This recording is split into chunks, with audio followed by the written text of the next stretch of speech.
No ar, o Anexo 2 Podcast, seja muito bem-vindo.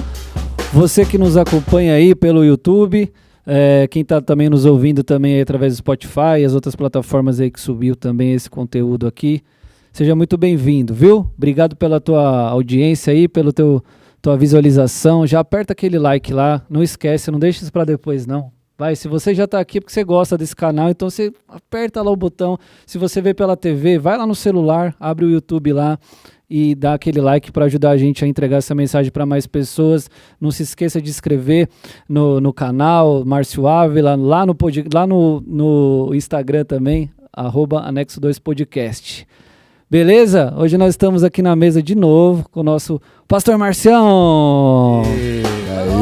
Eu não manjo nada da mesa. Tamo junto. Soltei o som com tudo aí. É isso aí. E meu amigo Juan Nunes. Juan Nunes. Seja bem-vindo, irmão. Tá nervoso de estar nessa mesa aqui? Não, tô calmo até. Tá calmo? Tô. Por que você olhou pro pastor? Não. Tá em pecado, nego? Se Não. tiver, a gente resolve também. Tô brincando. É isso aí, galera. Muito bom, muito bom. Então, não esqueça de deixar seu comentário, viu? Nós vamos começar aqui mais um episódio. Eu tava pensando, conta pra gente aí em que momento que você tá ouvindo isso, ou qual que é o melhor momento pra você, se é lavando a louça, se é no carro. Você, Marcião, quando você ouve seu podcast assim, uns podcasts que você gosta de ouvir como? Indo dirigindo, como que é? Cara, dirigindo é sempre bom. Quando tem, né? Percurso uma longo. viagem, um percurso mais longo aí, eu gosto muito, cara. Principalmente quando eu tô sozinho, que às vezes tá com as crianças, tudo é mais difícil. Mas quando tá sozinho eu gosto bastante.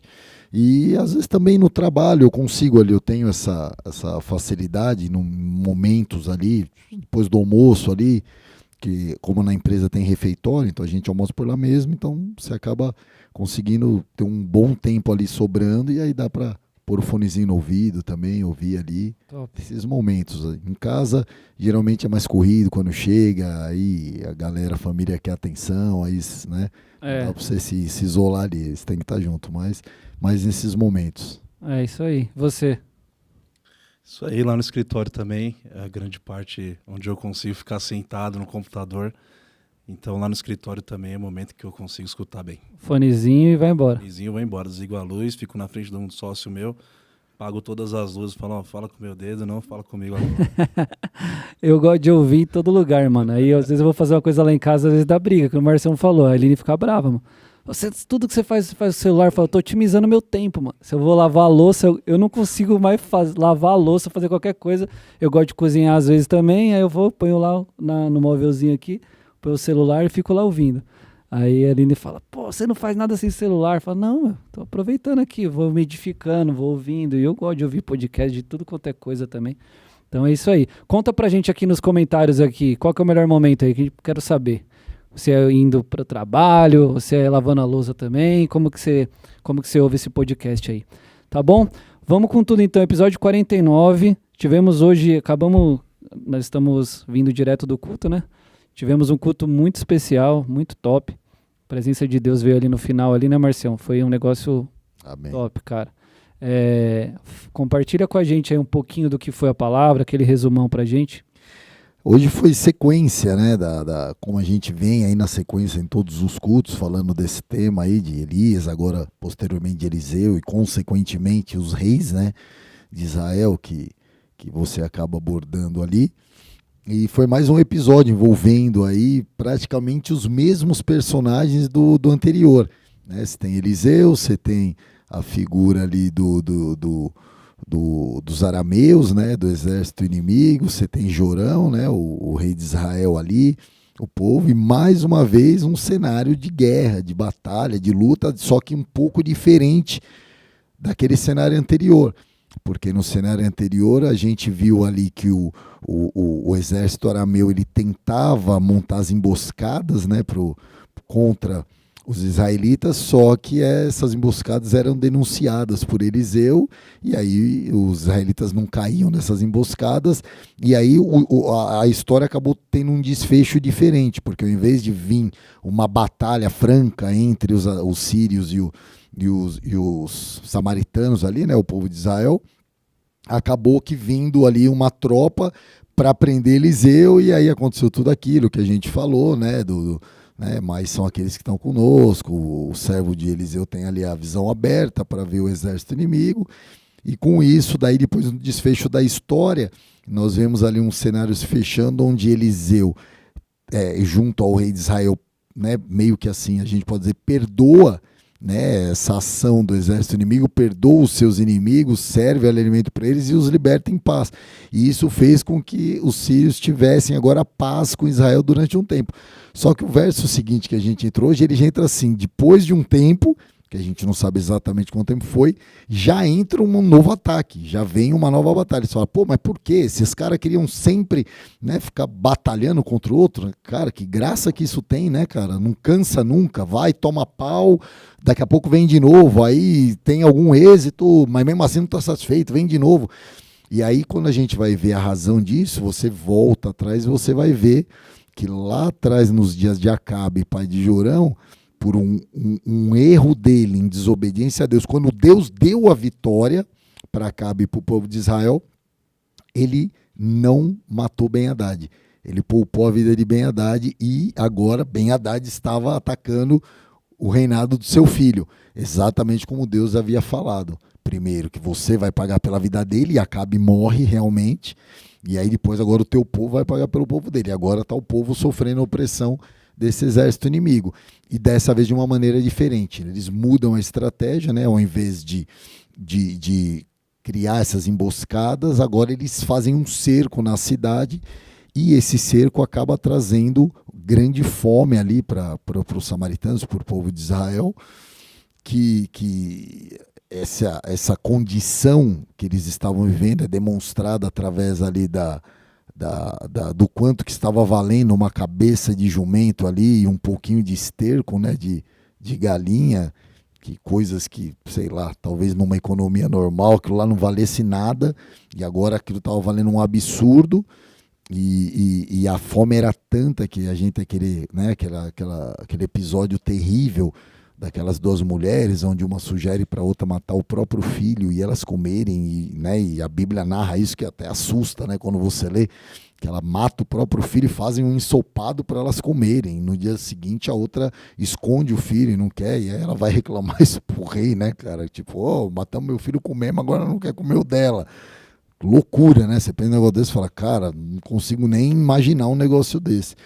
Mas era realmente a situação que eles estavam vivendo ali por conta desse cerco, dessa opressão, até que Deus manda um desfecho de uma maneira mais inusitada possível, através de uma palavra liberada pelo profeta Eliseu, onde Deus pega 4 leprosos que estavam ali na porta da cidade e manda eles lá para pedir, na verdade, ali misericórdia, né, dos arameus. Quando eles chegam lá, cadê os caras? Os caras sumiram. Mas como sumiram? O que aconteceu que os caras sumiram, que os caras fugiram? E aí, mais uma vez, Deus intervindo ali sobrenaturalmente, né?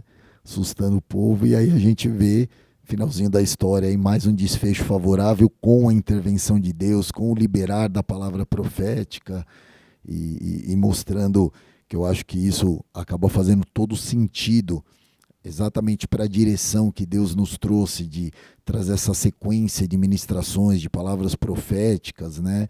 E você contextualizar isso com os dias que nós temos vivido. É como se Deus estivesse querendo abrir os nossos olhos para uma realidade que nós vivemos, e para que nós não sejamos reféns dessa realidade, mas que a gente possa estar sensível ao profético, à voz, à direção de Deus, e poder viver aí esses livramentos aí da parte do Senhor, né?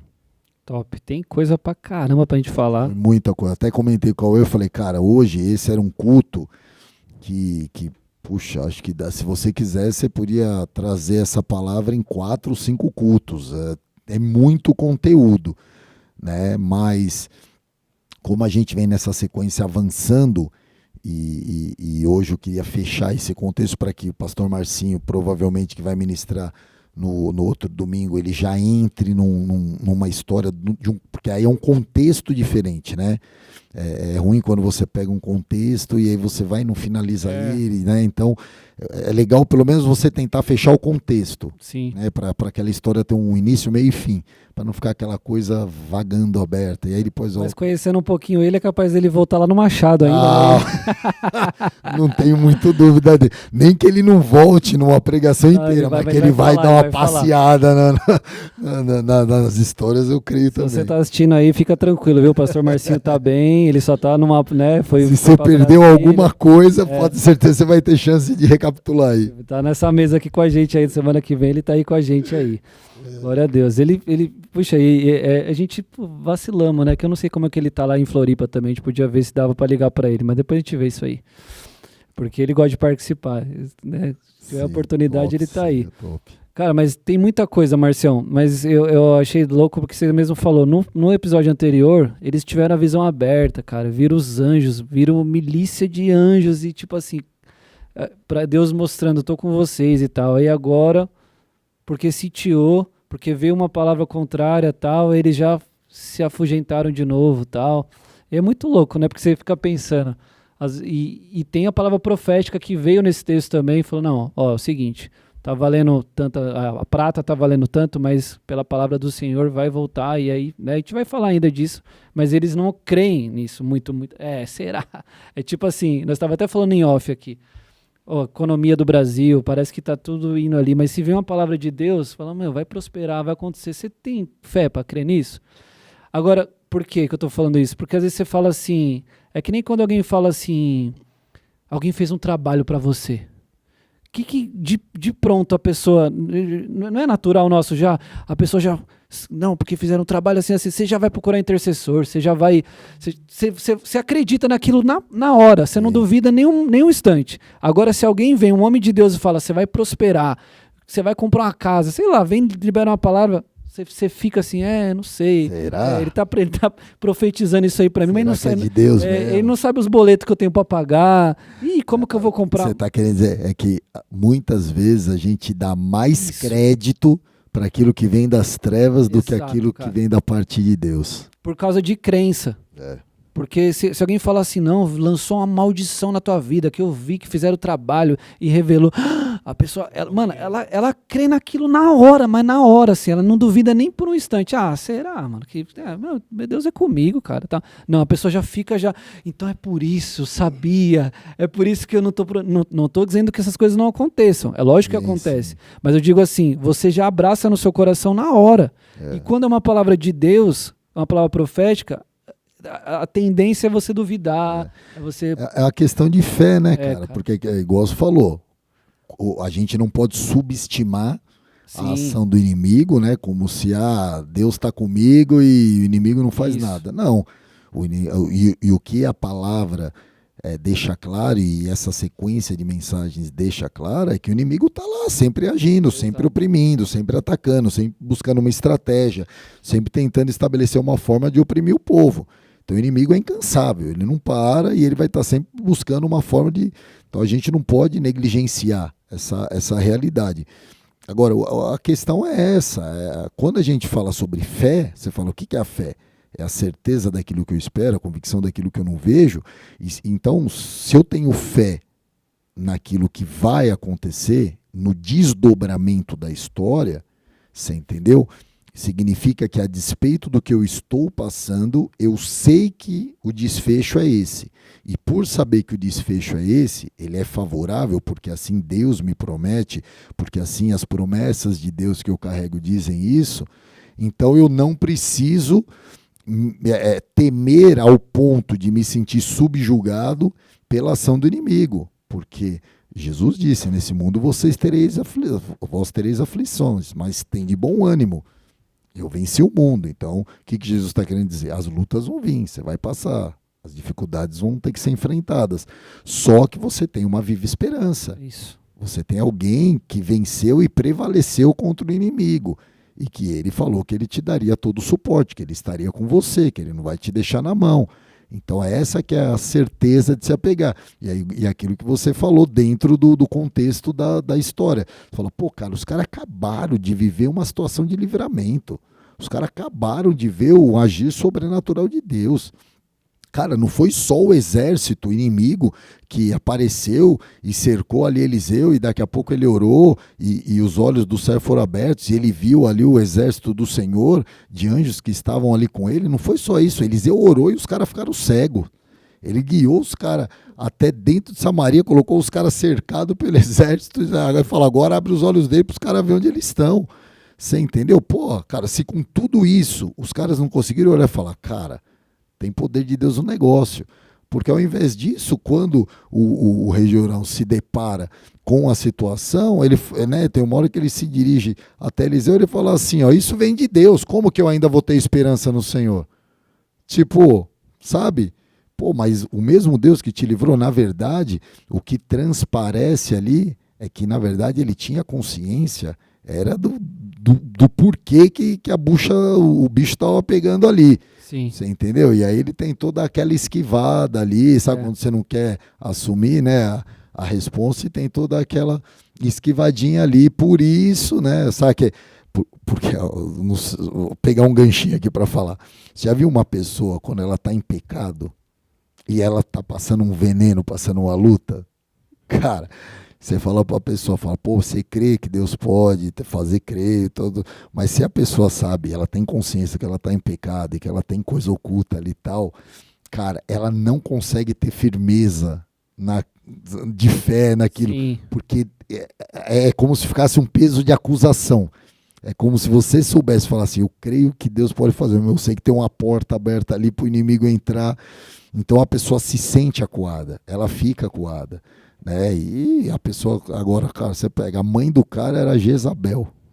Você imagina. E o pai é o Acabe. Nessa altura do campeonato o pai tinha morrido, mas a mãe tava vivona. Você imagina, você entendeu? Mas a influência dele já era péssima. Ele tinha a mãe viva ainda. Não, você imagina, tá passando veneno, corre pro colo da mamãe, porque a bicha, né, o espírito de Jezabel, a gente que sabe como que é. Ela exercia a mesma influência que ela exercia sobre Acabe. Se exercia influência no governo, no reinado do marido, você imagina dos filhos. Então não tenho dúvida que ali tinha sempre a mãozinha de Jezabel ali, e talvez por isso eles viviam tão distantes de Deus. Pegar um gancho do comecinho da palavra, você falou um negócio interessante, né? Sobre as dificuldades que a gente passa e tal. Acho que principalmente na área, não só na área financeira, mas acho que tem uma ênfase para isso. Dificuldade serve para revelar o que nós realmente somos. Alguma coisa assim, você disse. Não sei se foi com essas palavras, mas é isso? Exato. É porque eu quis fazer uma introdução da palavra falando nesse sentido.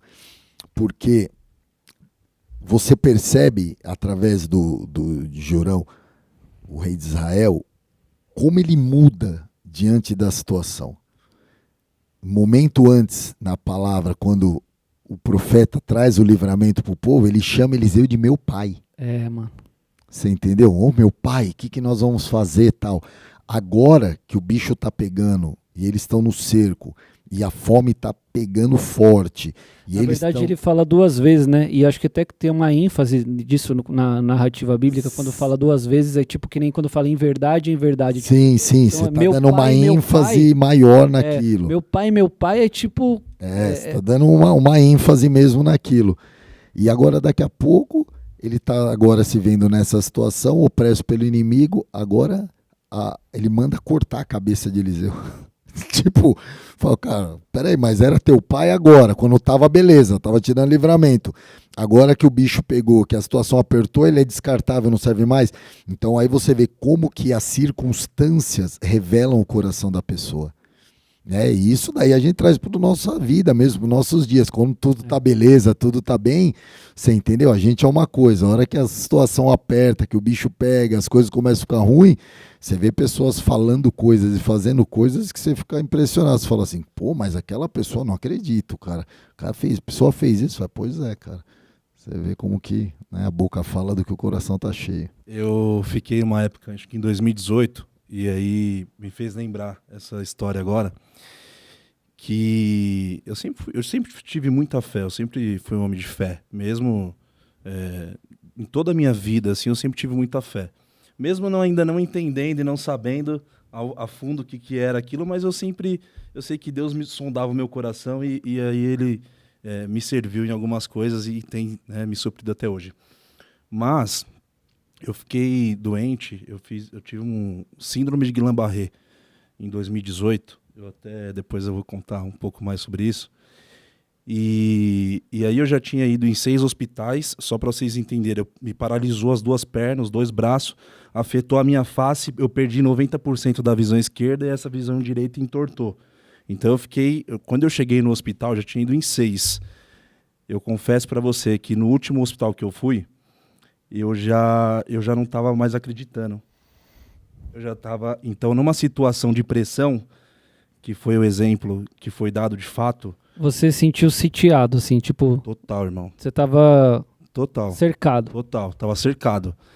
Então, ali naquele momento, eu acabei me desesperando e perdendo um pouco da minha fé. Na realidade, então, dá para entender um pouco com a palavra, porque até do milagre que eles tiveram, a um capítulo anterior a esse episódio da sitiação, pô, o cara tinha Deus, o cara estava firme, tem a fé. Então, numa pressão, eles esqueceram da fé, né? Resumindo, quando o neuro chegou, e o médico era um neuro que tinha que me atender, e quando ele chegou, quando ele entrou, e assim, eu já estava convertido, eu já estava caminhando com Cristo, já tinha ali estava ainda afirmando algumas coisas, inclusive com a minha identidade em Cristo mesmo. E aí, quando eu vi o neuro, eu olhei ele como se eu estivesse olhando Jesus mesmo. Então, eu coloquei toda a minha fé nele. E aí eu abracei ele, eu peguei no braço dele, na real, que eles foram me internando nas pressas, enfim. Eu olhei no olho dele e falei assim, não deixa eu morrer, não. E na hora o Espírito Santo veio e me ministrou e falou, você está pedindo para viver para a pessoa errada. Você não vai morrer. Meu Deus. E ali eu descansei. E ali eu fiquei tranquilo, toda a internação e todo o processo. E eu vivi um processo. E Deus estava falando comigo em relação à paternidade, naquele momento. Ó. Glória a Deus. Esse é um dos testemunhos. Você entendeu já, né? Mas é importante você falar, no episódio antes da síndrome que você teve, que você entrou numa batalha espiritual lá que não era pra você ter entrado, que você me contou. Conta aí. Não precisa contar em detalhe e tal, o nome, mas só o contexto. Na realidade, eu morava num quintal de uma amiga da minha mãe, e aí ela tinha um filho que era meu amigo. Ele ainda é meu amigo, conheço ele, enfim. E ali ele tinha umas guias no carro dele, então a mãe dele, como sabia que eu estava frequentando a igreja e tudo mais, falou, Juan, será que você não consegue tirar a guia lá do carro dele e tal, para mim, fazer uma oração e tudo mais? Acho que você já escutou essa história, não? Não?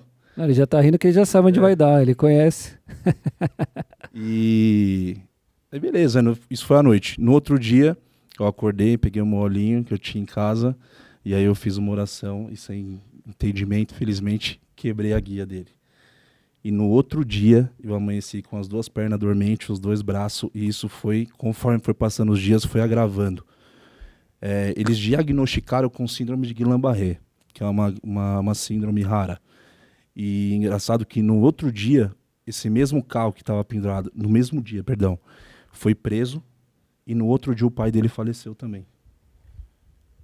Tudo isso assim, numa sequência mesmo.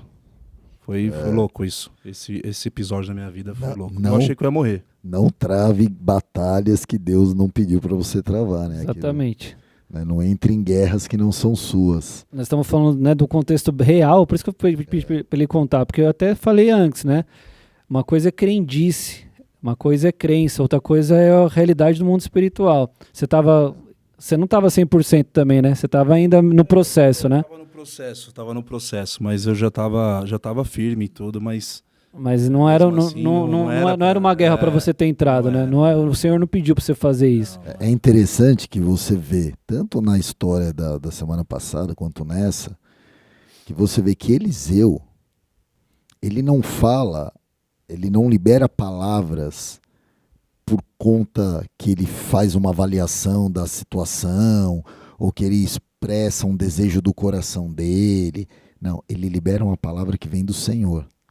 Você entendeu? E foi muito louco, até isso que nós vemos hoje no final do culto, porque o Cauê falou assim, cara, veio um vento do Senhor aí no final. E realmente, cara, porque assim, não tinha programação nenhuma de falar o que eu falei no final, de liberar o que eu liberei no final. E foi algo que veio de Deus ali mesmo, vem do Espírito. E quando você recebe de Deus e você libera aquilo, você sabe que aquela palavra é respaldada por Deus. Essa é a diferença. Quando você faz algo movido pelas tuas emoções, pelo coração, ou por até mesmo porque alguém te pediu, mas Deus, filho, eu não falei para você fazer nada disso, entendeu? Então você entra meio que nenhuma, onde você está guerreando na força do teu braço. Agora, aonde que vem a segurança de você guerrear e batalhar, sabendo que você não corre o risco de tomar uma retaliação, de viver uma situação como essa? Quando você sabe que quem falou para você fazer aquilo foi o próprio Deus. Porque aí Deus respalda a palavra dele. Então você pode ver que Eliseu libera uma palavra, a história acontece e no final, qual é o desfecho que vem? E aconteceu isso, conforme a palavra do Senhor liberada através de Eliseu. Então, é a palavra de Deus que precisa nos nortear, entendeu? Fulano, eu queria que você orasse por isso, tal. Amém, eu posso orar, mas antes eu vou orar para Deus confirmar que é isso realmente que Ele quer. Porque se não é, eu posso estar orando às vezes até contra aquilo que é a vontade de Deus. Então isso, o quão importante é a gente ter essa sensibilidade do profeta para que a gente viva o profético. Que é você, né, e até que eu falei no final da palavra, quando Jesus fala que vocês pedirem em meu nome, eu farei. Óbvio que o que vocês pedirem em meu nome eu farei, está dentro de um contexto daquilo que está debaixo do crivo da bênção e da aprovação de Deus. Senhor, eu quero uma Ferrari 0 em nome de Jesus, porque o Senhor falou que eu pedi em seu nome, você entendeu? E aí você vai ver Tiago falando, vocês pedem e não recebem, por quê? Porque vocês pedem errado, vocês pedem para seus próprios deleites. E outra coisa que eu ia falar, para também não ficar um pouco, para ficar claro, né? Tem a questão da legalidade, né, Marcião? Porque, por exemplo, olha a história, a mãe pediu para ele, e ele numa boa intenção, vou abençoar meu amigo lá, tal. Quebrou um negócio que não era nem dele nem da mãe, porque se tinha aquele negócio no carro, foi o próprio dono do carro, o veículo, que deu a legalidade. E outra, você tem uma questão muito séria, porque o que acontece? Para uma pessoa viver uma libertação, não é você quebrando, destruindo o amuleto dela que vai fazer com que ela viva. O princípio de libertação parte da pessoa. A pessoa precisa querer. Por isso que você não ora pela libertação de uma pessoa sem antes você revelar para ela Jesus Cristo. Primeiro ela precisa conhecer Jesus, saber quem é Jesus, o que Jesus fez pela vida dela, você entendeu? Para que ela tenha consciência e ela fale, ela decida, eu quero esse Jesus e não o que eu estou vivendo. Aí ela abriu a porta para que ela possa viver o processo de libertação, porque senão, cara, você está lutando contra o quê?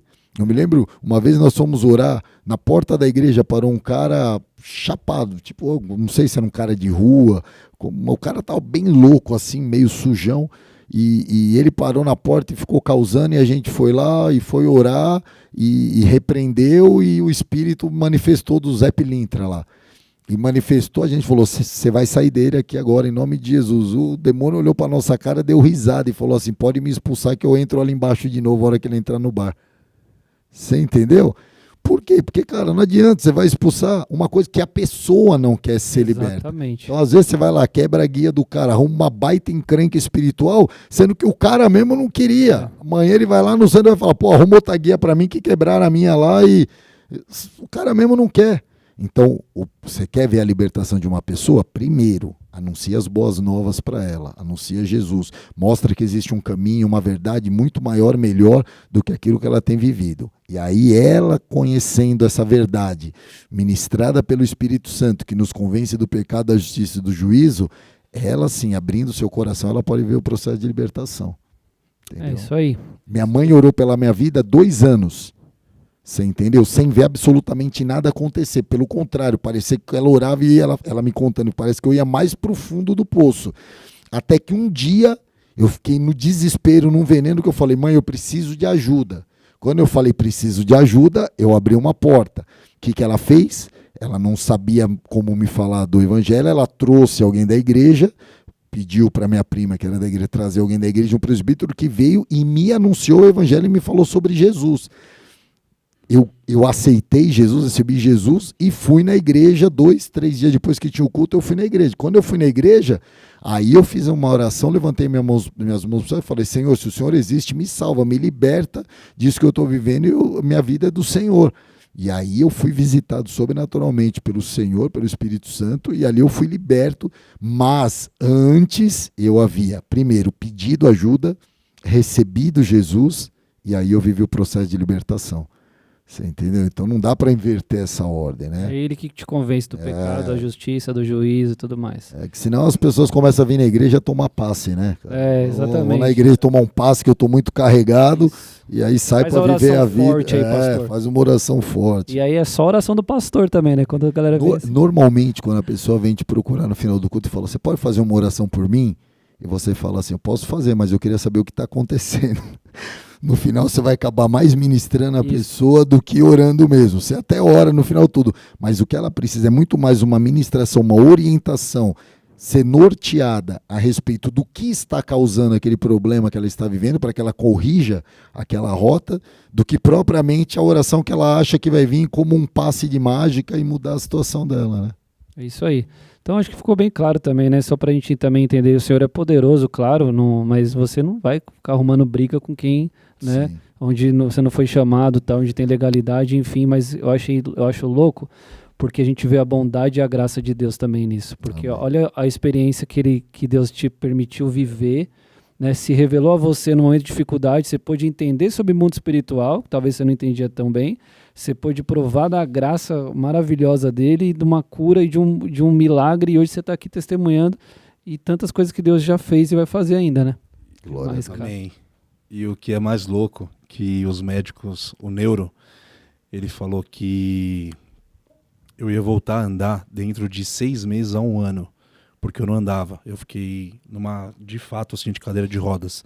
Então, na primeira noite, eu lembro, no primeiro dia, na realidade, que eu fiquei lá no hospital, eu implorei para a enfermeira para ela me colocar na cadeira de rodas, para ela me dar um banho no banheiro na cadeira de rodas, porque eu não queria tomar um banho no leito, no paninho e tal.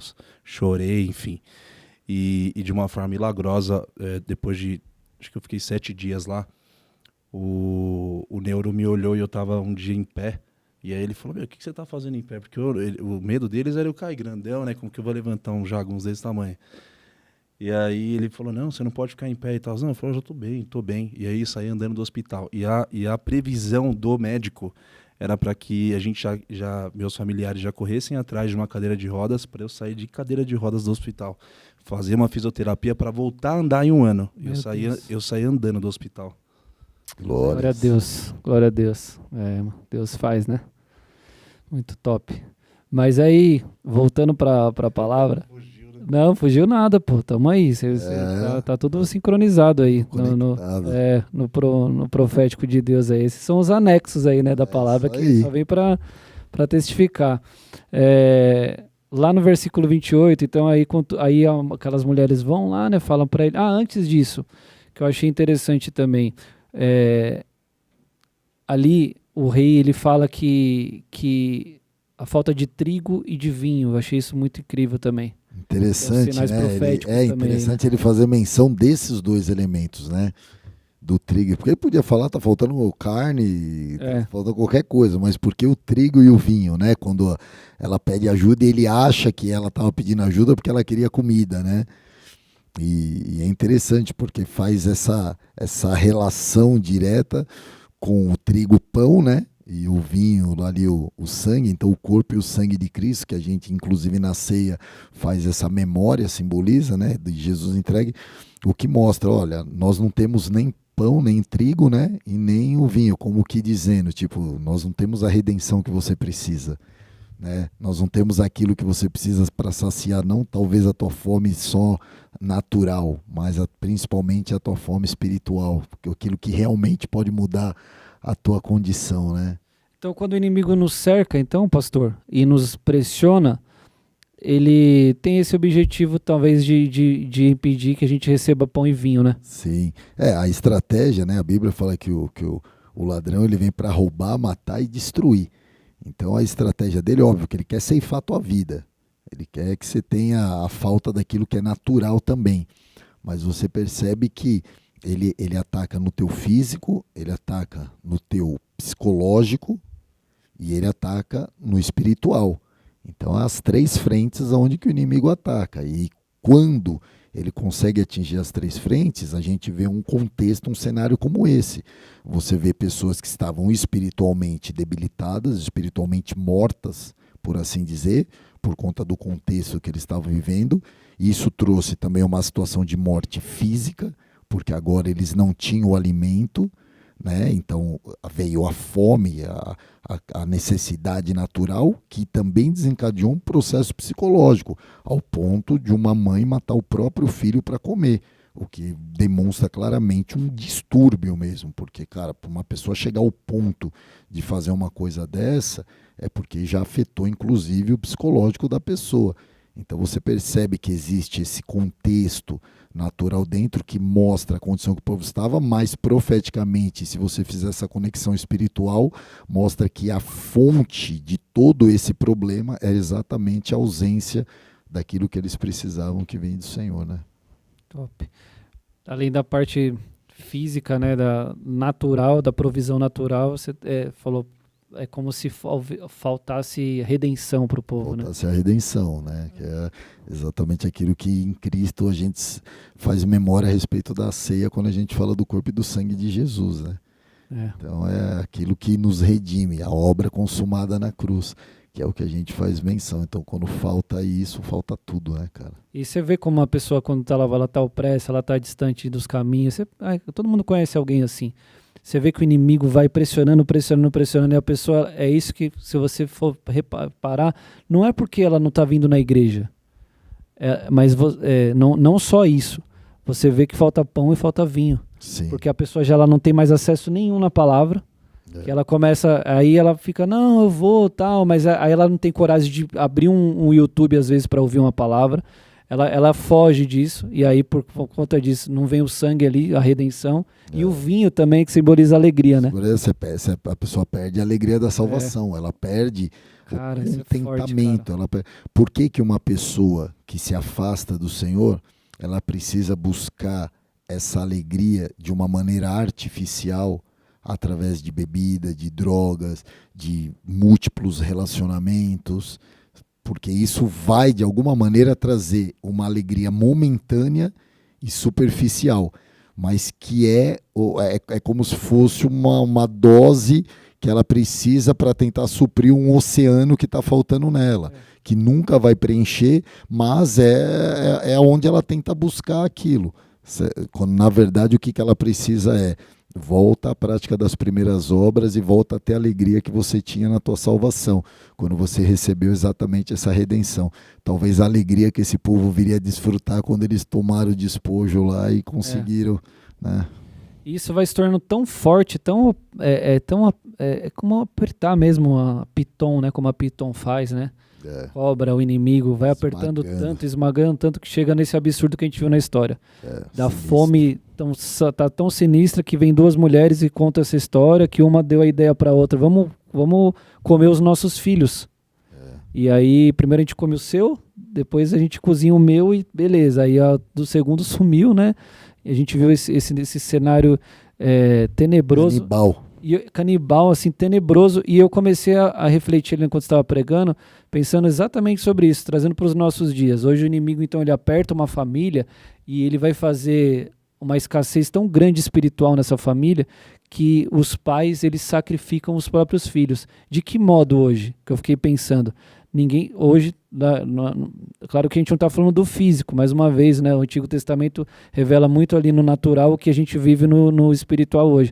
Mas quantos pais hoje que estão opressos desse jeito pelo inimigo, não tem pão, não tem vinho, e começam a sacrificar os seus filhos com várias coisas, por exemplo, deixando fazer o que quer, alimentando a si mesmo, cara, de tipo... Tentando preencher esse vazio, né, de alguma forma, até mesmo quando os pais têm filhos pequenos que não preenche com aquilo que deveria estar preenchendo no Senhor, começa a querer preencher os filhos com presentes, com coisas materiais, você começa a criar uma personalidade deformada ali, né, que isso vai trazer consequências sérias, exatamente por quê? Porque está faltando aquilo que não poderia estar faltando no Senhor. E aí você tenta arrumar um elemento substituto ali, né?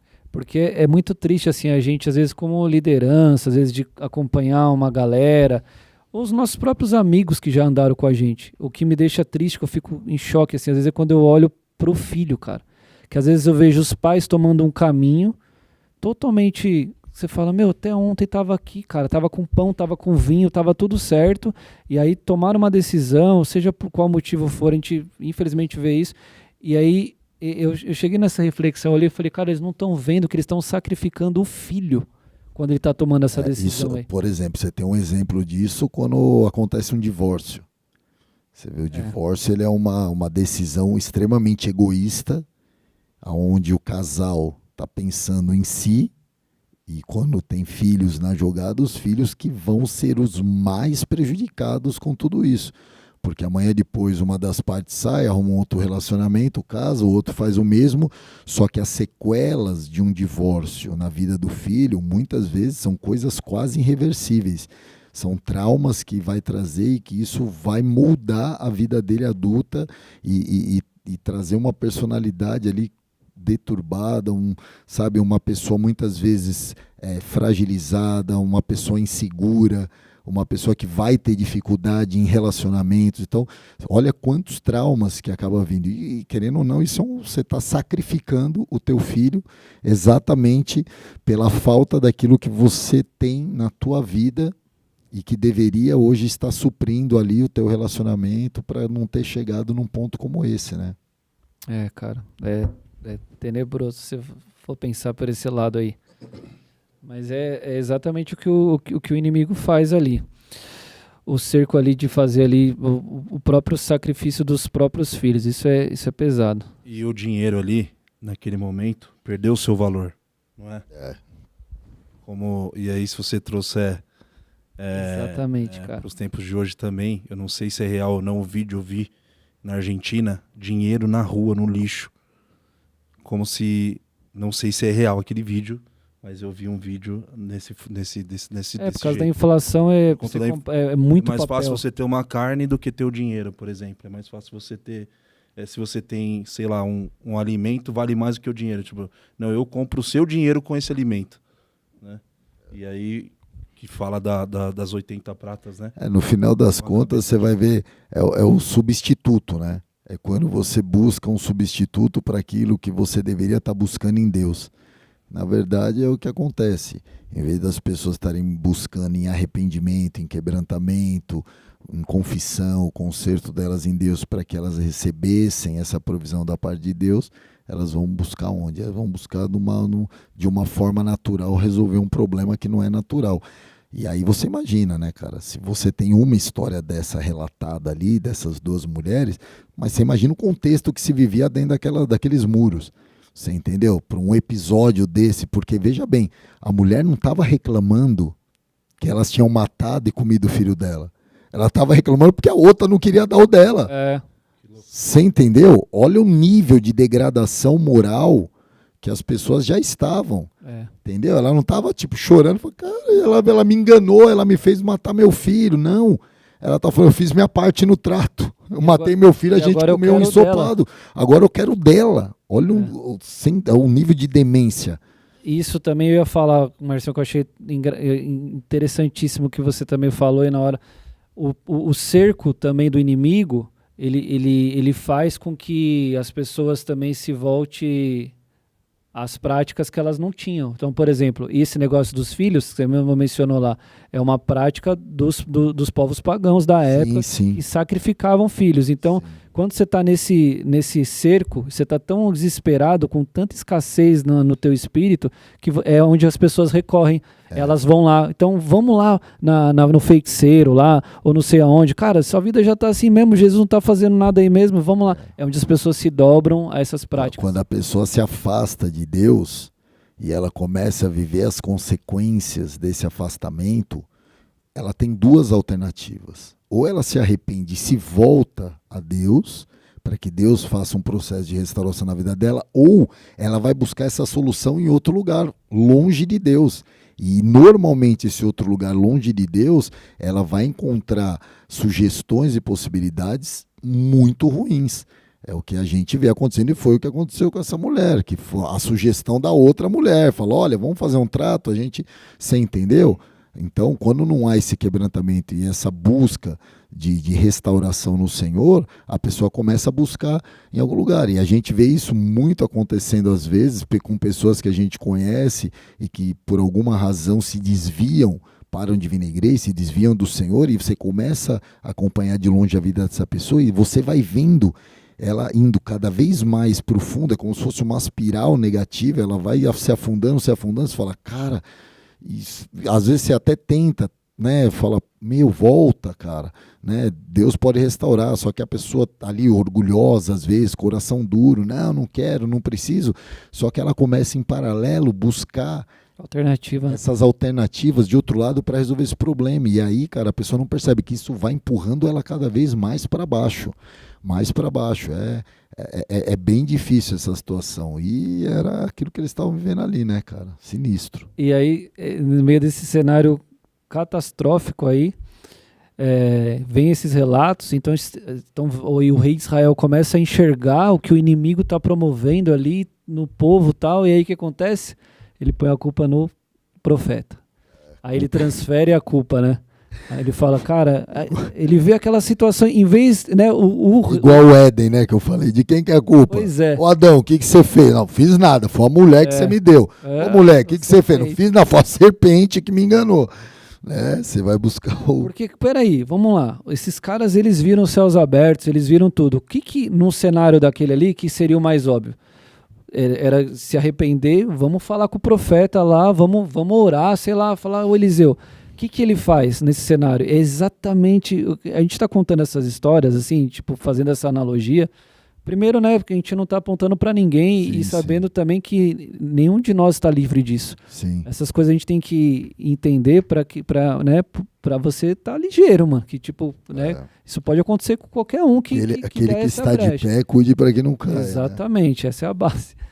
Mas em vez dele se voltar, talvez, o profeta e falar, cara, a gente precisa fazer alguma coisa, ele põe a culpa no profeta. Ele fala, agora que Deus me castigue, né? Ele fala, se eu não sei... Mas você vê, ele fala que Deus me castigue se amanhã a cabeça de Eliseu estiver sobre seus ombros. Mas você vê por que ele culpa o profeta. Porque quando ele vai até o profeta, ele fala assim, isso tudo que está acontecendo vem do Senhor. Por que eu ainda tenho que ter esperança no Senhor? E se o profeta é um porta-voz do Senhor, e isso vem do Senhor, então agora você não é mais meu amigo, agora você é meu inimigo. Você entendeu? Ele tinha consciência que ele estava vivendo o juízo de Deus por conta das escolhas erradas e das suas más ações. Só que ao invés dele se arrepender reconhecendo isso, que foi até aquele trecho onde o povo enxerga que ele estava usando vestes de panos de saco, só que por baixo das suas vestes reais. Você entendeu? Não existia uma consciência de culpa que ele tinha. O fato dele colocar essas vestes. Só que elas estavam por baixo das suas vestes reais. Não existia arrependimento. Existia talvez um remorso. Eu sei que eu fiz umas besteiras e eu sei que eu estou colhendo fruto disso, mas eu não estou disposto a mudar o que precisa ser mudado para que realmente essa situação seja mudada. Eu não estou disposto a dar os passos de arrependimento para ver a verdadeira transformação. E aí, se eu não faço isso, o que eu faço? Eu preciso arrumar um bode expiatório, que era exatamente a história do bode expiatório do povo de Israel. O que é o bode expiatório? Você vai lá, sacrifica um animal pela tua culpa e enfia os pecados na cabeça do outro bode e solta ele no deserto para levar teus pecados, mas depois você volta para tua cidade, para tua casa e vai pecar que nem você pecava antes, porque ano que vem você volta e você mata mais um bode, você entendeu? Enquanto isso o coração do povo não muda, né? O lindo da obra de Jesus nas nossas vidas é que o Espírito Santo transforma o nosso coração, né? Ele faz uma nova natureza surgir dentro de nós, isso é lindo. Porque aí você entendeu? Ele faz você olhar para você mesmo e falar assim, meu Deus, como eu preciso do Senhor. Como eu sou um miserável pecador e como eu dependo dessa graça do Senhor sobre a minha vida. Né? Isso é muito louco. Então, cara, ou você se arrepende e reconhece o teu erro, você vai arrumar um culpado pro negócio, que foi o que ele fez. É. E aí, cara, o profeta, primeiro que ele tem a informação, ele fala, ele tá vindo aí, querendo arrancar minha cabeça e tal, isso eu acho muito louco, mostra ali que Eliseu, quer ver, olha, Eliseu estava sentado na sua casa, reunido com as autoridades de Israel, o rei havia mandado um mensageiro à sua frente, mas antes dele chegar, Eliseu disse às autoridades, aquele assassino mandou alguém para cortar a minha cabeça. Ele já recebeu a informação antes. Já tinha o download. Isso é muito louco também, né? Deus, ele revela tudo aos seus profetas. Tem tanta coisa aqui, né, que daria pra gente se aprofundar, né? Mas top. Aí ele, beleza, ele coloca a culpa em Deus ali e tal, aí Eliseu vem com a palavra.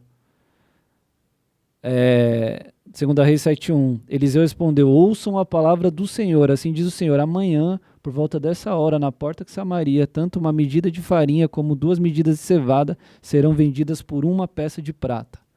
Isso aqui que nós estávamos falando no off, né? É equivalente a ouvir uma palavra e falar assim, amanhã o dólar vai estar valendo R$1.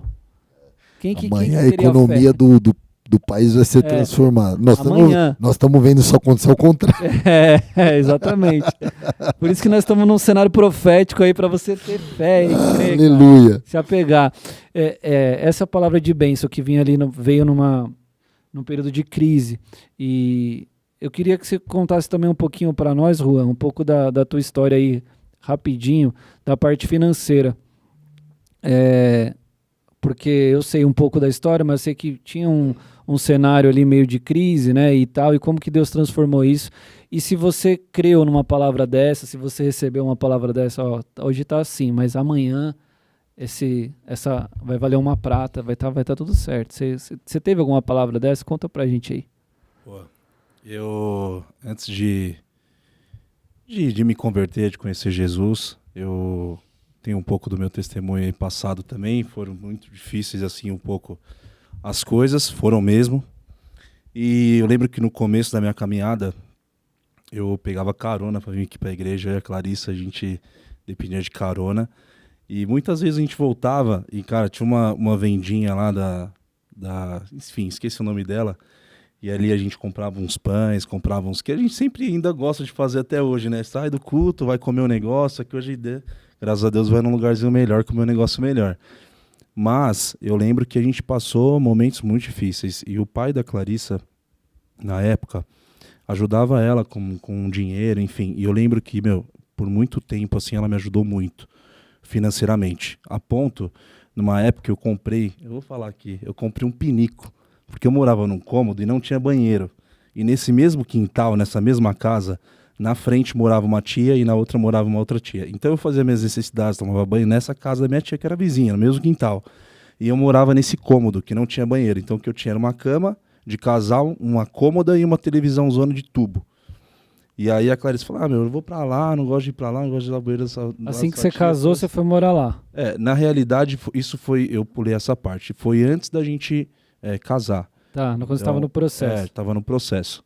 Mas eu morava lá e eu estava no processo. A gente estava vindo para a igreja, mas eu morava lá e ela morava na casa da mãe dela. Então ela não queria vir porque não tinha banheiro. Eu falava, não tem banheiro aqui, como que eu vou usar meus... Tipo, né? Ela é toda... Você conhece ela? Aí, eu tive a brilhante ideia de comprar um pinico.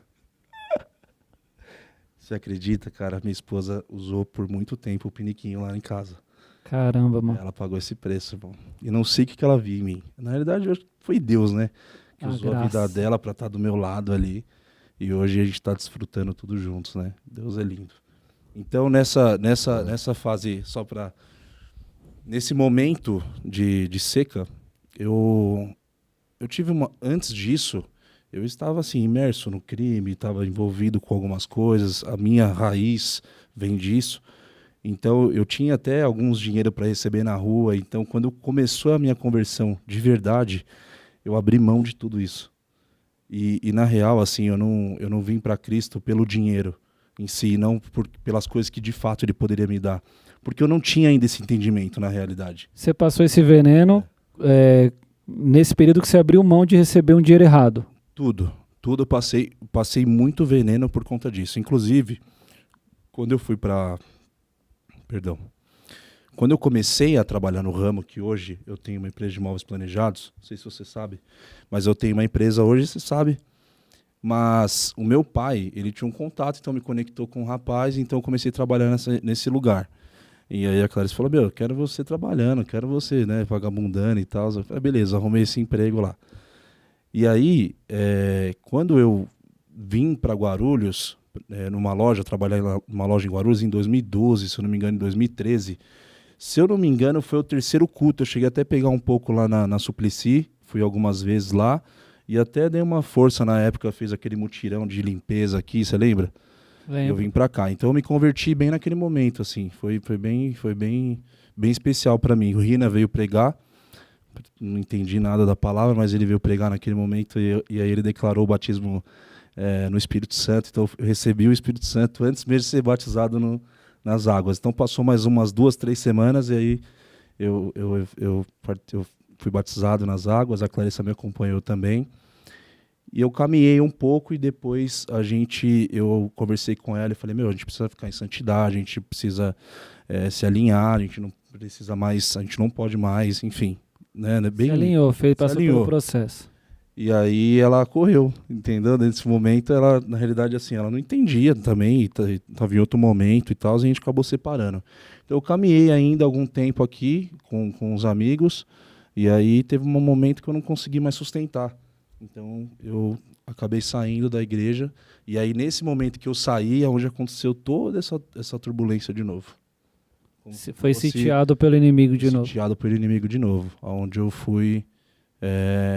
cara, virou a cabeça, me transformei em outra pessoa, cara, fiquei sem Jesus, literalmente. Foi nessa época que você ficou sitiado literalmente, não? Foi nessa época, literalmente, veneno puro. E aí, depois de um tempo eu não lembro as datas, eu queria muito lembrar das datas, porque, enfim. E aí, num certo momento, eu lembro que eu fui preso, e aí, a gente estava separado, eu e a Clarice, a gente já tinha uma filha, que é a Rafa. E aí, quando eu fui entrar no bonde para ir para o CDP, para fazer o IML, na realidade, eu saí do 72 DP, se eu não me engano, e aí eu entrei no bonde, eu vi ela, só que a gente estava separado, já tinha mais de 10 meses, então eu nem acreditei que eu tinha visto ela. E aí, foi assim que a gente voltou. A gente voltou desse jeito, depois de 10 meses sem se falar, sem conversar. E aí, depois que eu saí de lá, a gente começou a se relacionar de novo. E aí teve um momento que a gente teve uma briga muito feia. E eu entrei numa igreja lá na vila e assim, o pastor fez um apelo lá na frente, eu fui lá, recebi o Espírito Santo novamente. Estou fazendo um resumaço aqui. E depois eu voltei pro bola. Então, quando eu voltei para cá, com ela já, então depois que a gente retornou, uns 2, 3 meses depois, ela se batizou. Queria muito mesmo lembrar do ano. Se eu não me engano, foi 2015 ou 2016 isso. E aí eu lembro que na célula eu falei assim, eu saí do emprego e tal, queria que vocês orassem por mim aí, por um emprego, que tinha arrumado um serviço, que ela falou, não quero você mexendo mais com nada e tal, vai arrumar um emprego. Porque aí como que eu vou explicar para minha família? Porque ninguém mais aceitava, entendeu, a situação. Tinha mais crédito nenhum. Zero.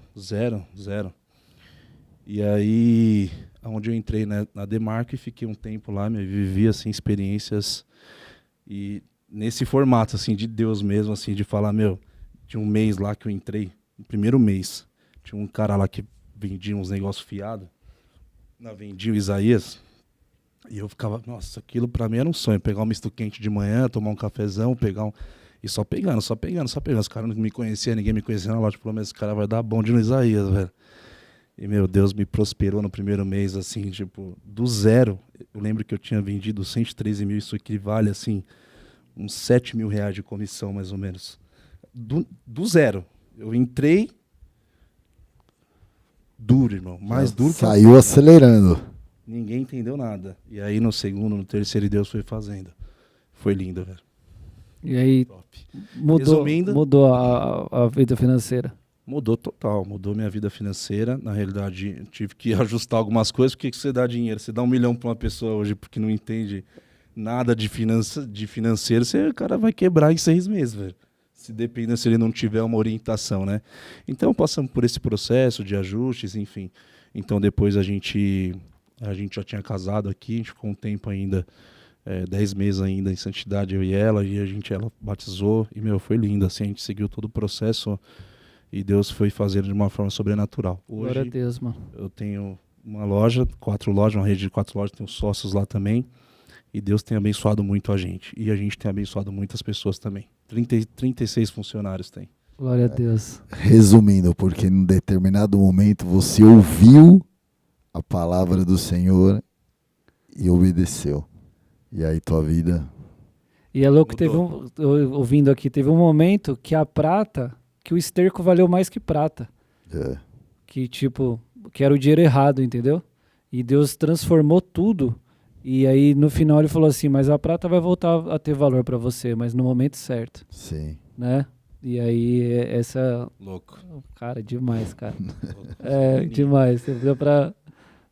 meus amigos, é isso que a gente tá falando. Esses são os anexos que a gente faz pra gente os mistérios de Deus, né? Mistérios de Deus. E a aplicação da palavra na prática, assim, cara. Obrigado aí por compartilhar com a gente, porque é um testemunho, né, que envolve tanta coisa aí, resumo, né? Sensível até, e você se expõe. Às vezes a gente compartilha a palavra do Senhor e aquilo não se aplica diretamente a uma situação que a pessoa vive, e ela acha que aquilo aquilo é contexto bíblico, histórico.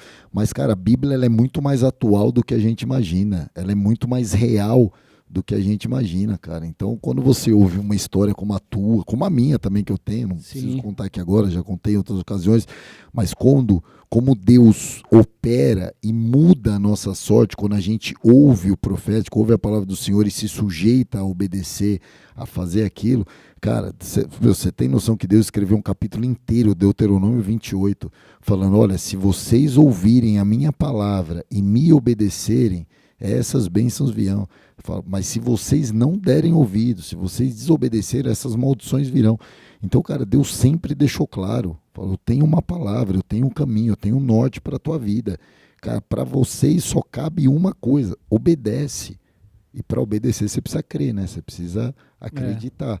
Mas, cara, creia e obedeça, porque o resto ele faz, cara. Você até fez menção, né?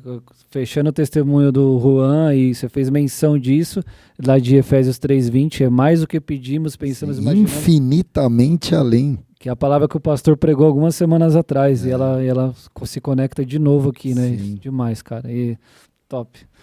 E aí, pra gente avançar e talvez caminhar aí já pro fim, nós estamos com quanto tempo aí, Brunão?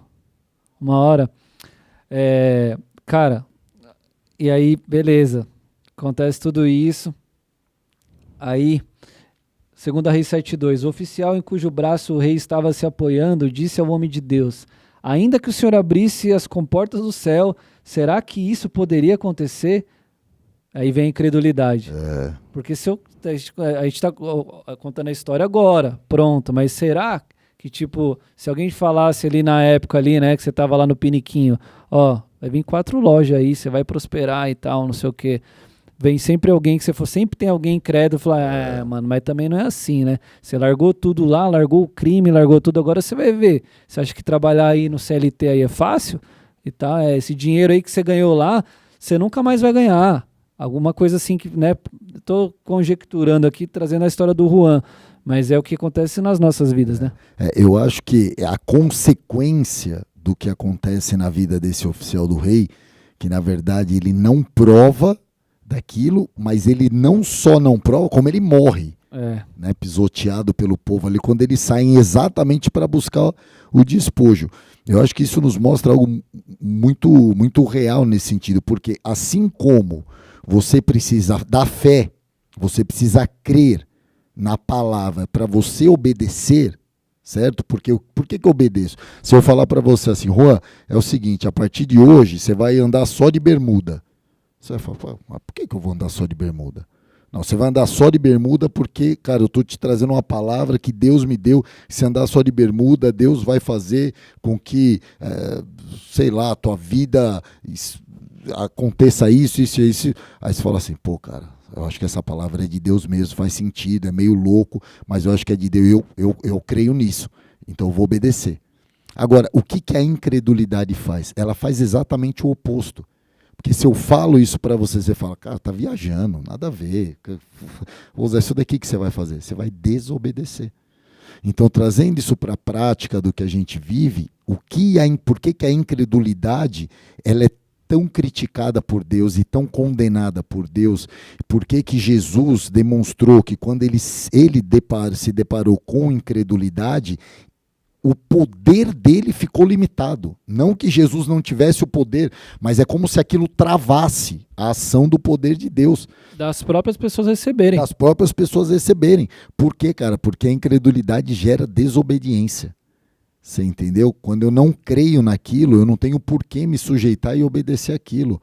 Eu sigo por um caminho. E talvez seja essa a razão de nós vermos hoje, no mundo que a gente vive hoje, nos dias que a gente vive, especialmente entre os jovens, uma geração tão perdida, cara. Uma geração vivendo uma realidade tão deplorável como nós temos visto nos nossos dias, especialmente em universidades, que você vai... Por quê? Porque essa galera, eles foram tão, como que fala? Quando você vai bombardeando a mente ali,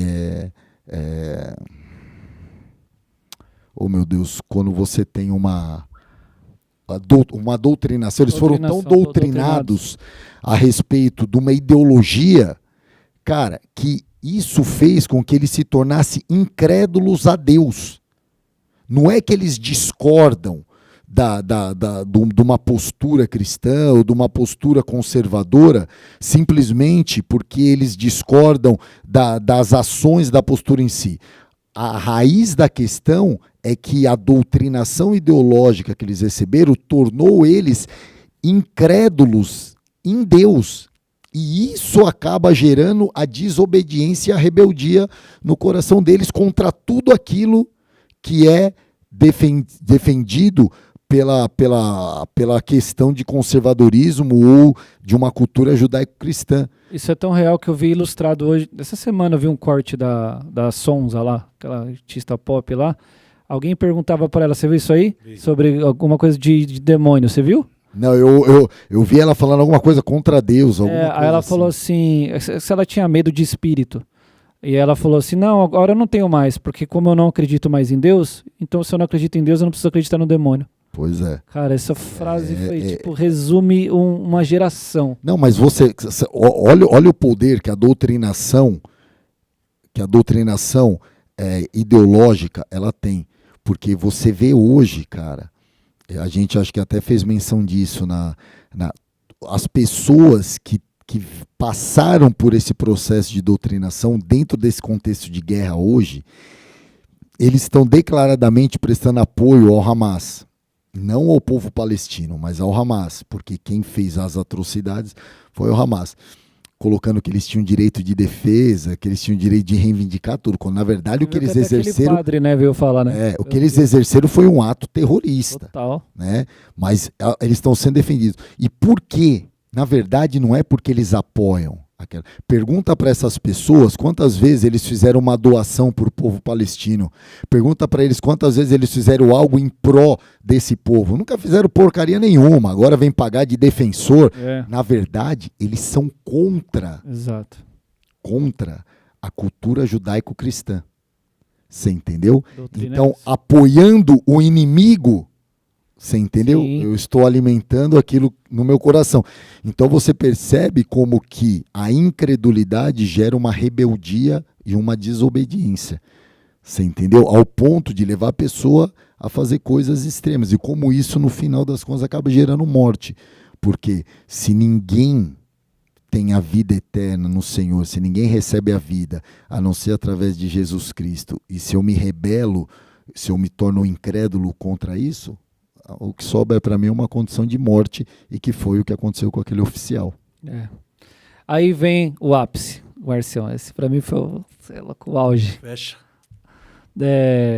Agora vem o sobrenatural de Deus e como Deus faz na incapacidade, no que é improvável. 4 leprosos fora dos muros da cidade, que já estavam condenados à morte.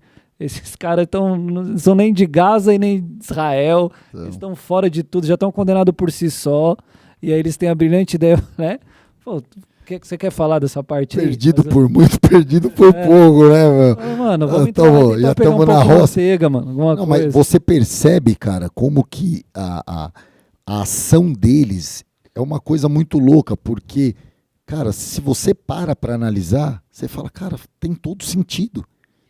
Você fala, por que os caras estão acuados dentro da cidade, passando fome, literalmente morrendo, porque eles acreditaram que eles estavam cercados. Porque olha só, nessa altura do campeonato, eles nem estavam mais cercados pelo inimigo. Caramba, cara. Porque quando os leprosos vão lá, o inimigo já não está mais lá. E os leprosos estavam fora da cerca, cara. A Bíblia não fala há quanto tempo eles já tinham fugido. A Bíblia fala que eles foram e o inimigo tinha ouvido um estrondo lá, né? Lá nas árvores lá tal, que eles entenderam que o rei de Israel tinha contratado outros exércitos para ir junto com ele e agora eles ficaram com medo e fugiram. Há quanto tempo isso havia acontecido? Foi no dia que os leprosos foi? Há uma semana antes? A gente não sabe. O que nos mostra que eles estavam vivendo o cerco, só que sem avistar o inimigo. Eles sabiam que o inimigo tinha cercado, mas eles não vinham. Porque quando eles foram para confirmar a palavra dos leprosos, o que eles precisaram fazer? Manda 2 carros de guerra com soldados para ir até lá para ver se é assim mesmo.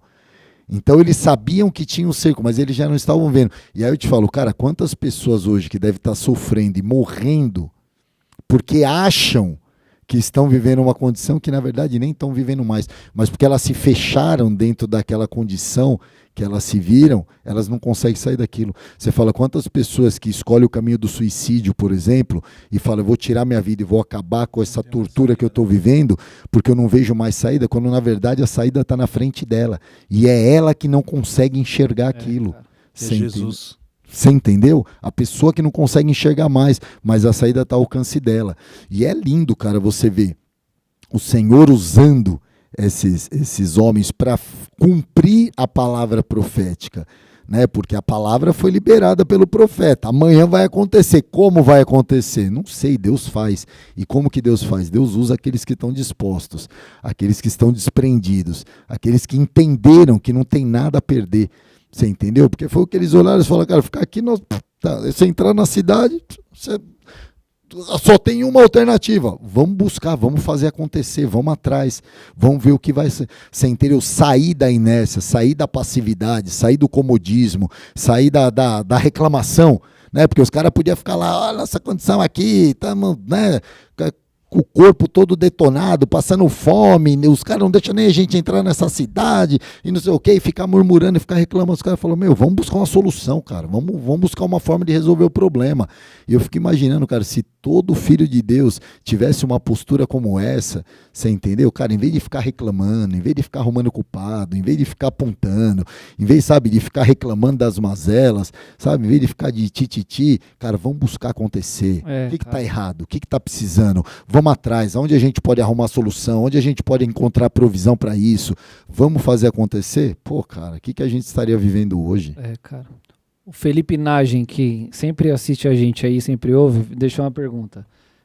Por que Deus sempre usa os rejeitados e os improváveis? Eu acredito, cara, que na verdade a vontade de Deus é usar todos os seus filhos. Só que, cara, quanto menos você tem a perder, mais você está disponível. Uau. Eu falei isso uma vez numa palavra, sobre a minha própria vida. Sobre a minha própria vida. Você vê num desses leprosos? Não, cara, não, porque olha só, quando eu era solteiro, no início da minha conversão, eu estava lascado de grana, eu não estava passando necessidade, mas eu tinha um salário que era justinho para mim colocar comida dentro de casa e comprar os remédios da minha mãe. E eu morava num apartamento que era da empresa, que me dava de favor para morar. Tinha um carro que era da empresa que me dava de favor para usar e um telefone que era da empresa que eu usava também. Tipo, se eu estivesse fora da empresa, estava debaixo da ponte com a minha mãe doente. Essa era a situação. Então era uma situação bem limitada. Cara, só que nessa situação, cara, eu era uma pessoa que eu estava disposta a qualquer coisa pelo Senhor. Tipo, cara, não tenho nada a perder, cara. Olha onde eu cheguei. Olha da onde Deus me tirou. Você entendeu? Cara, eu tô aqui, mano, você falasse, cara, vamos andar pelado até não sei aonde, porque Deus manda, bora! Você entendeu? Sabe aquele sentimento de que, cara, pra mim o viver é Cristo, morrer é ganho, não tenho nada. Só que, cara, olha só, aí o tempo passa, você amadurece, você cresce, prosperei financeiramente na empresa, conheci minha esposa, casei, tenho filhos. Então, você olha pra tua vida hoje, quando você se vê diante de uns desafios de Deus, automaticamente o teu nível de considerações aumenta muito mais do que era antes. Não é que eu ame menos a Jesus, não é que eu esteja menos disposto e desejoso de servir ao Senhor. Só que agora o leque das coisas que eu tenho, entre aspas, a perder, são muito maiores do que eu tinha naquela época. E isso me faz considerar muito mais antes de tomar algumas atitudes que talvez naquela época eu tomava imediatamente, naturalmente, talvez ao olhar de alguns até de certa forma inconsequentemente. Você entendeu? Isso faz você ser um pouco mais prudente, um pouco mais guardado. Talvez por isso que Paulo veio e falou assim, olha, aquele que casa, ele vai dividir a vida dele agora entre as coisas de Deus e entre as coisas de casa, da sua esposa. Você entendeu? Ele vai dividir agora. Se você quiser viver só para o Senhor, se mantém solteiro, porque o teu coração vai ser só do Senhor. Você entendeu? Ele não estava falando contra o casamento, ele só estava expondo uma realidade que vai acontecer. Você vai casar, você vai ter tua esposa, você vai ter teus filhos, você vai ter tua família, o teu coração vai estar dividido.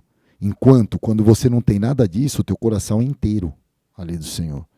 Você entendeu? Ele não está falando contra, muito pelo contrário. Família é uma instituição que nasce no coração de Deus. Só que ele está falando, se você quiser servir inteiramente, integralmente, com todo o teu coração, com toda a tua entrega, o quanto mais você tiver de impedimentos aqui, mais vai dificultar esse processo. E aí você olha para aqueles leprosos e fala, cara, o que aqueles caras tinham? Tinha mais família, tinha mais reputação. Você entendeu? Provavelmente tinha amigo eram os 4 ali. Cara, não tinha nada a perder. Então, cara, assim, enquanto os caras dentro do muro, mesmo passando fome, na miséria, no perrengue e tal, não saía porque tinha um medo ainda, tinha alguma situação que os prendia ainda ali. Esses caras não tinham mais nada que prender. O pior é que se sentiam melhor do que eles que estavam lá fora. Exatamente. O que me faz refletir um pouco sobre o que a religião faz. Porque esses caras estavam à margem dos muros. Eles estavam fora da religião. E aí, por que Deus porque Deus gosta, Deus tem um negócio com o desprezado. Pode ver. Deus... Ele escolheu as coisas loucas do mundo, né, para confundir os sábios que não são, para confundir os que são, né? Tem um negocinho com quem é desprezado, com quem você pega Davi, né? Era um desprezado. Nem o pai dava crédito. Nem ele lembrou não, você tem, acabou seus filhos? Não, tem um, esse aí, nem deixa quieto. Então, aí você pega Raabe, cara. Entrou na linhagem de Jesus, uma prostituta, uma leprosa totalmente, mas que entrou na história. Você pega o próprio Jacó. Era um usurpador, cara, que era um cara que tinha que viver fugindo do irmão porque tinha aprontado. Cara, só os curvas de rio. Só os curvas. Glória a Deus por isso, né? Glória a Deus por isso. Estamos aqui. Exatamente. Isso acho que a gente lembra até da história do nosso próprio ministério, né? Porque quando começou, talvez nós também éramos vistos como leprosos nesse sentido. Mas foram esses que não tinham nada para perder, que deram tudo, que tomaram pedrada e tal, não sei o quê, e fez uma geração, e mudou uma geração. A gente via filas de pessoas de jovem que ninguém queria, que eram os tatuados, regueiros, roqueiros, curva de rio, maconheiro, skatista, vagabundo. Mas você sabe que isso é muito louco, porque se você olha as pessoas que se converteram e que mergulharam mais fundo de cabeça na entrega ao Senhor, são aqueles que foram tirados de condição que já estava tipo à margem da sociedade, aqueles que ninguém mais apostava, sabe? Eu acho que o céu, aquele sentimento, né? O Senhor, ele até ilustra isso, ele fala, né, que quem ama mais, quem foi mais perdoado ou quem foi menos perdoado, né? Quem foi mais perdoado.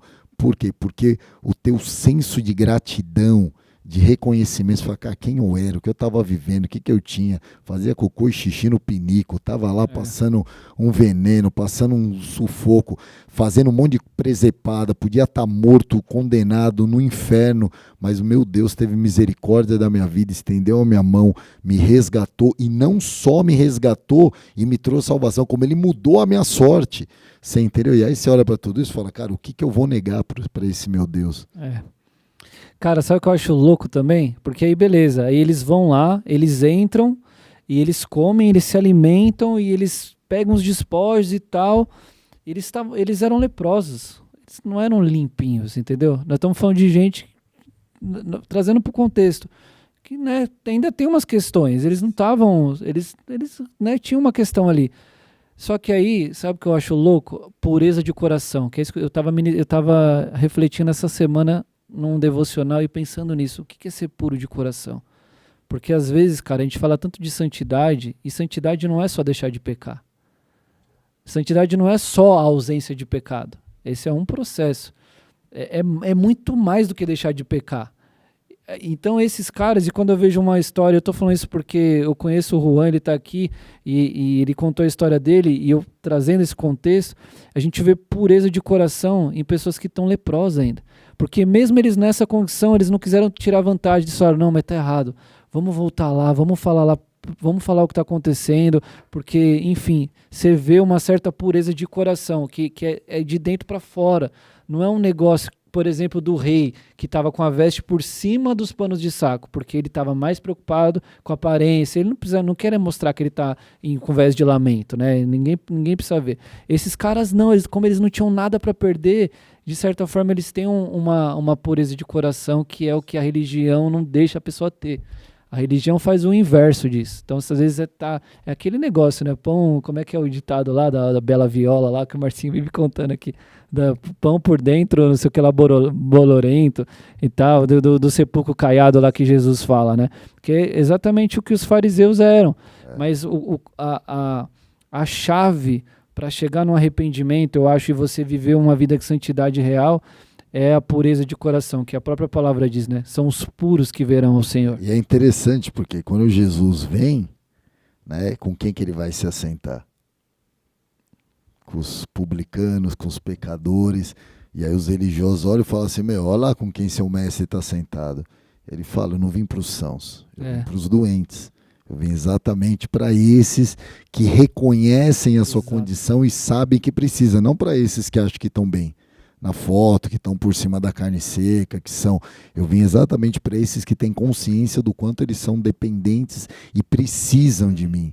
E é para esses que Jesus veio trazer. E quando a gente tem uma experiência com essa, já ministrou várias pessoas, sabe o que eu estou falando. Sim. Esses mais malucos, os mulherada, mais doida, que já fizeram tudo. Mas, cara, você vê, às vezes, a pessoa conta uma história tão tenebrosa e você consegue ver uma pureza de coração nessas pessoas. Sim. Pode ver que geralmente é assim. Agora os que às vezes são duros é o que você fala, às vezes o inverso é tipo aquele que eu não tenho pecado, eu nasci no berço evangélico, essas coisas. Esses às vezes é mais difícil, cara. Não é? Eu fiquei 2 anos, cara, ministrando na antiga FEBEM, que hoje é a Fundação Casa, né? Fiquei 2 anos, cara, indo lá toda semana ministrando. Cara, eu conheci nego que tinha feito coisas terríveis, mas que essas pessoas, quando tiveram encontro com Jesus, cara, revelaram um coração, e aí, né, tem uma série de questões em voltas ali do porquê o cara chegou onde chegou, fez o que fez, mas é incrível isso, porque, como você disse, realmente essa consciência, né, de pequenez, acho que é mais ou menos o que Davi expressa ali no Salmo 51, né? Tipo, cara, miserável homem que eu sou, cara, desde a minha concepção, eu nasci em pecado, cara, eu sou todo errado, tipo, cara, e aí ele fala, cria em mim um puro coração. Me dá um coração puro, né? Um espírito inabalável e restaura em mim a alegria da salvação, sabe? Aquilo que eu tive quando eu te conheci, e isso é muito louco, cara, porque isso vem de alguém que realmente tem consciência da sua condição e da sua necessidade, né? Porque às vezes a pessoa até tem consciência da sua condição, mas não tem consciência da sua necessidade. E talvez era isso que acontecia com as pessoas dentro do muro. Eles tinham consciência da sua condição, que era lamentável, mas não tinham consciência da sua necessidade. Por quê? Porque eles estavam morrendo ali, cara. Eles estavam definhando, cara, morrer dentro do muro aqui por fora, morrer guerreando, vou morrer guerreando. Fui pro all-in. All-in, total. Você entendeu? Cara, vou ficar morrendo aqui calado, quieto, vou morrer guerreando. Foi o que os caras fizeram, né, cara? Caramba, muito top essa parte aí demais. Bom, agora sim, pra gente caminhar pro fim. O ruído de Deus, Marcião. Essa também foi demais. E aí vem um sinal de Deus ali pra que, tipo, é o que bastava pra fazer o inimigo fugir ali e eles entrarem, né? Cara, o ruído de Deus. É quando a palavra toma vida, né, cara? É o sinal que vem confirmar a palavra. É o verbo quando se faz carne e habita entre nós, né, cara? O ruído de Deus é quando o inimigo reconhece, cara, a voz de Deus, sabe? Quando o cara vira e fala assim, ó, Deus tem uma obra na tua vida. E você fala amém. E o diabo ouve também. Até o dia que Deus coloca a mão sobre você e fala assim, você é meu filho. Cara, isso gera um ruído que aí, cara, o diabo não fica mais perto. Você entendeu? Porque aí vem, né? Vem lá de cima. E, cara, o ruído de Deus eu acho que ele expressa exatamente isso. É o cumprimento da palavra, o cumprimento do profético, quando o sobrenatural invade o natural, né? Acho que a gente poderia usar esse termo, quando o sobrenatural invade o natural, sabe? Quando as coisas que são invisíveis aos olhos humanos, ela interage naquilo que se vê e a gente vê essas coisas acontecendo. Foi como o exército que cercava ali, Eliseu, protegendo do inimigo, que aos olhos humanos era invisível, mas estava lá, e estava protegendo, e estava guardando, e estava à disposição para servir. Né? E é o que a palavra de Deus fala, que os anjos são o quê? Espíritos ministradores enviados para servir aqueles que hão de herdar a salvação. Cara, quantas situações a gente deve viver na nossa vida? Tem aquelas que a gente sabe, que a gente tem como testemunho, mas fora as que a gente nem sabe, onde Deus deve ter intervido com seus ruídos ali espirituais, você entendeu? Bloqueando e paralisando a ação do inimigo e abrindo caminhos para a gente passar que a gente não tem nem consciência, cara. Quantas vezes o inimigo deve tentado ter planejado ali uma cilada, sabe, uma situação para tentar pegar, para tentar derrubar, e Deus vem ali com o seu ruído, com a sua intervenção, com o teu sobrenatural e provê livramento, cara. Quantas e quantas vezes fala, você olha, o Uck já teve um histórico de vida, eu já tive um histórico de vida também, né, assim, muito... Ele contando a história dele, você se imaginou, tipo assim, Marcião, que você nunca foi preso, né, mas você falou, puxa, isso eu podia ter vivido isso. Eu não fui, mas já cheguei a várias vezes bem visitar. Já teve vários ruídos ali que os ruídos deu uns livramentos ali. Eu já tive um livramento, um ruído, numa época, assim, quando eu fiquei afastado, cara, às vezes no bairro onde eu moro, tem várias igrejinhas, né? E aí, cara, do nada, às vezes me dava não sei, cara, o Espírito Santo, de verdade, mesmo longe, eu sentia uma necessidade, assim, sabe, de Jesus, do Espírito Santo, eu sentia isso. E aí tava rolando um culto, eu falava, mas do nada eu vou entrar aqui. Aí um dia eu entrei numa igreja e aí o pastor revelou exatamente o que ia acontecer. E esse foi um dos ruídos também, e eu não fui na cena. Eu tive vários livramentos. Teve uma vez que um cara passou na minha casa, antigamente tinha tem a Avenida Marquês de São Vicente, tinha Broadway lá. E na época tinha os rachas de carro. E eu ia direto. E aí tinha um amigo meu que tinha um Gol Turbo e ele passou em casa pra gente ir. E eu não lembro o que aconteceu, que eu cheguei 15 minutos atrasado em casa. Cara, ele tinha passado. Nesse dia ele foi tirar um racha, o carro dele decolou na pista e ele bateu com o teto do carro num poste e cortou o carro no meio. Ele morreu na hora. Meu Deus, mano. Por 15 era pra mim estar junto. Olha o ruído. Você entendeu? Cara, isso é um deles, fora o monte de outros livramentos. Minha mãe foi uma das principais barulhentas de Deus na minha vida, cara. Quantas vezes ela vindo com seus conselhos ali, com né, sempre trazendo alguma coisa. Era aí que colocava aquele temor no coração ali e fazia as coisas tomar um curso diferente, cara. Foi louco, mas eu acho que o ruído de Deus é isso, é quando o espiritual entra no natural e a gente vê a mão de Deus agindo e o Senhor fazendo o profético dele se cumprir, cara, de uma maneira mais inusitada, né? Porque quem imaginava que as coisas iam acontecer da maneira que aconteceram, né? E de repente aconteceu com estrada de dedos de Deus. Tem uma pergunta aqui que tá meio subliminar, vocês precisam me ajudar a interpretar. Batizado, desviou, pecou até o pé do céu, volta para Jesus, é perdoada com ou sem consequências? Eu acho que o que ela quis dizer é que a pessoa se batizou, andou com o Senhor, tal, né? E aí ela se desviou e ela volta. E se ela tá. Cara, a consequência a gente sempre vai ter. A gente colhe o que planta. Você entendeu? Então, independente se você é perdoado ou não é perdoado, consequência você vai ter. Você entendeu? Se você semeou sementes boas, você vai colher frutos bons. Semeou sementes ruins, você vai colher frutos ruins. Agora, uma coisa é você colher o fruto das suas ações. Outra coisa é você sofrer o juízo de Deus sobre as suas ações. Quando Deus exerce misericórdia com você, você entendeu? Você muitas vezes é poupado do que seria o juízo de Deus sobre a sua vida. Agora, por exemplo, sei lá, a pessoa foi e teve relação sexual com uma pessoa que era HIV positiva. Ela contraiu o vírus. Consequência da ação dela. E ela volta arrependida, Deus perdoa ela.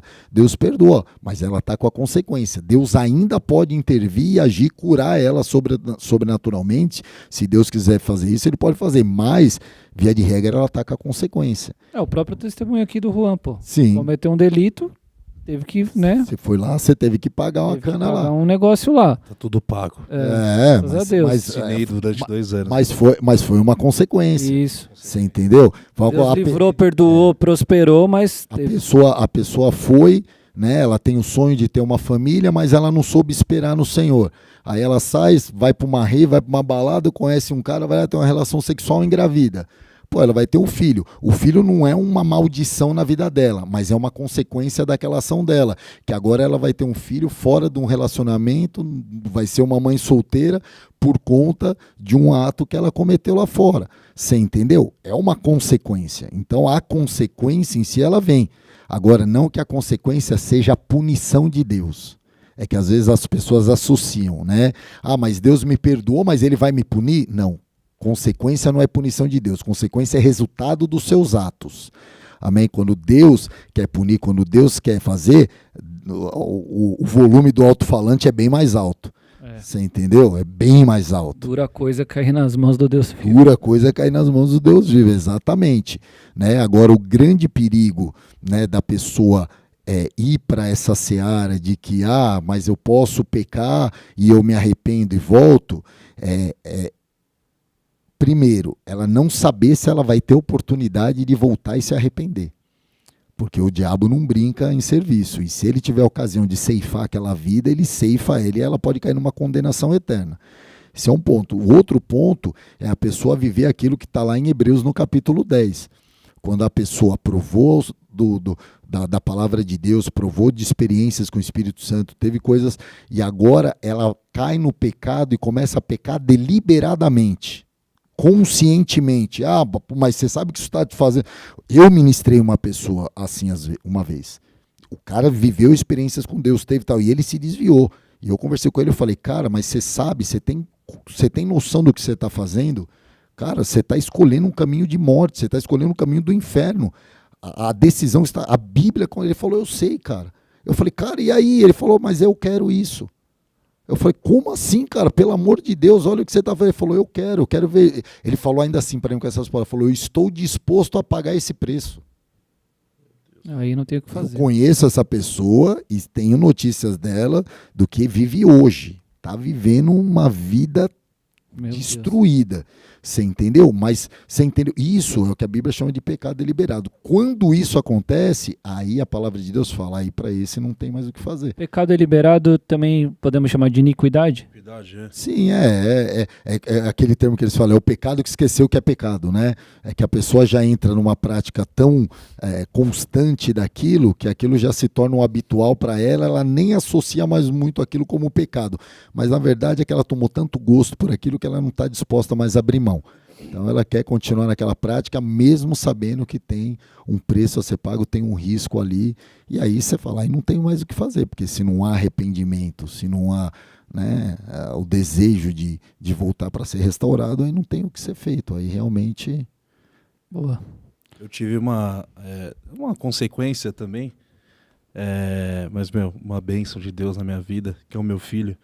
E nesse período que a gente ficou separados da minha esposa, se eu não me engano, uns 10 meses, eu tive um outro filho com uma outra pessoa. Então hoje, em um certo momento, foi muito difícil depois, até para ela mesma aceitar, e depois a gente retomar o casamento. E hoje, ela é a mãezaça para ele. Você teve que lidar com uma consequência. Deus é poderoso e restaura todas as coisas. Às vezes Deus transforma até maldição em bênção, mas a consequência vem. Você teve que lidar com ela.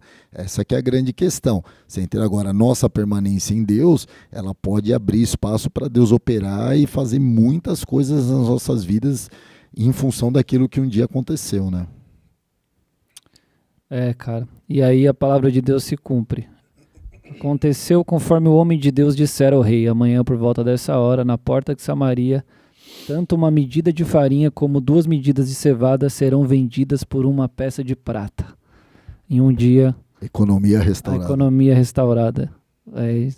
Palavra para os nossos dias, em nome de Jesus. Em nome de Jesus, receba Brasil. Recebe aí, nós vamos ver isso aí, no cenário catastrófico talvez, a gente vê a intervenção. Mas a gente vive isso, né, Marcião? Porque... Sim. Por mais cenário adverso, cara, você nem falou, mas o Juan montou a empresa dele em 2020? 2021. Meio da pandemia, no ápice da pandemia. 2020, foi isso mesmo. O comércio com as portas fechadas. Cara, o negócio dele é um comércio. A gente viveu o sobrenatural de Deus lá. Entendeu? Então, como é que explica um negócio desse? Por que eu tô falando isso? Porque a palavra se cumpre, glória a Deus e tal, e... O Marcião falou, e eu também senti naquela palavra do Machado, que eu falei, cara, a gente não está contando história aqui, a gente não está fazendo estudo bíblico, nós estamos vivendo uma escola profética de alguma forma. Sim. Deus está nos movendo, nos ensinando isso, e aí você falou ali, eu queria que você concluísse dessa forma aí, Marcião, mas você falou, quem crê no profético e no sobrenatural irá prosperar. Sim, é promessa do Senhor, você entendeu? Aquele que crê verá a glória de Deus. Você entendeu? Ou seja, não há impossíveis para agir de Deus. Agora vai do quanto nós acreditamos naquilo que a palavra já nos revelou.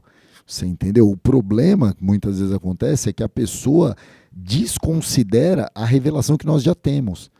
Você entendeu? Se eu falar assim para a pessoa, falar, olha, cara, tem um profeta lá no monte, não sei o quê, que você vai lá, que ele vai te trazer uma palavra, a pessoa vai correndo. Só que se eu falar para você, cara, abre tua Bíblia e lê ela todos os dias, porque tem um monte de profeta aqui dentro trazendo revelação para a tua vida, a pessoa não lê, a pessoa não abre. E por isso, por que o povo sofre? Porque falta conhecimento. Você entendeu? Porque a palavra de Deus está recheada de revelação da parte de Deus, de revelação, é o que nós temos compartilhado. Só que as pessoas precisam se dispor a ir buscar para que ela conheça a promessa, porque como que eu vou reivindicar a promessa se eu não conheço a promessa? Você entendeu? Como que eu vou... Se eles não tivessem ouvido o rei falar, como que eu vou criar uma expectativa, o profeta falar, como que eu crio uma expectativa naquilo? Você entendeu? Agora, a palavra se cumpre conforme o profeta liberou, porque a palavra vem da parte de Deus. Mas que palavra é essa? Cara, tá aqui. Você entendeu? O que a gente recebe num culto de domingo, num culto de quinta, numa célula na quarta, você entendeu? É algo que você pode receber todos os dias da tua vida se você se dispor a ir buscar. Porque a palavra revelada está aqui, cara. Eu estou falando aqui no celular, porque dentro do celular tem a Bíblia aqui. Mas está na Bíblia. É a palavra de Deus. É o verbo que se fez carne e habitou entre nós, cara. É a palavra revelada em Jesus Cristo. Se você conhece isso, cara, pega os evangelhos, começa a ler os evangelhos, vê o que os evangelhos falam a teu respeito e começa a reivindicar isso na tua vida. Começa a declarar isso na tua vida, começa a profetizar, começa a alinhar a tua vida em conformidade com aquilo que a palavra fala e você vai ver a glória de Deus se manifestando. Cara, é conta de 1 mais 1, não tem como dar errado. Você entendeu? Quem está falando é Deus, não é homem. A Bíblia foi escrita por homem. Foi escrita por homens que foram inspirados pelo Espírito Santo para trazer a revelação de Deus. Assim como um profeta, como Eliseu, que era um homem. Assim como Elias, que era homem, como nós, semelhante a nós. Mas que quando abriu a boca, recebeu uma palavra de Deus e liberou, aconteceu. Essa que é a questão. Como que eu sei que é a palavra de Deus? Porque ela se cumpre. Você entendeu? Então esse é o grande desafio. Creia na palavra, você entendeu? Abrace o profético. E você vai ver o milagre de Deus acontecendo na tua vida, cara. Porque essa é a palavra profética não vem para te encher de conteúdo, ela vem para transformar a tua vida. Aleluia, é isso. Provar e de ver de que Deus é bom. Tem que provar, né? É Toma isso aí. posse, vai lá e... Top, Marcião. Caramba, que episódio especial, viu? Foi top. Que mesa, que mesa. Você abriu o culto com o Salmo 113, né? E esse salmo, se eu não me engano, foi Salmo 113. Diz assim... Foi. Aleluia, louvem, ó servos do Senhor, louvem o nome do Senhor. Seja bendito o nome do Senhor, desde agora e para sempre. Do nascente ao poente, seja louvado o nome do Senhor.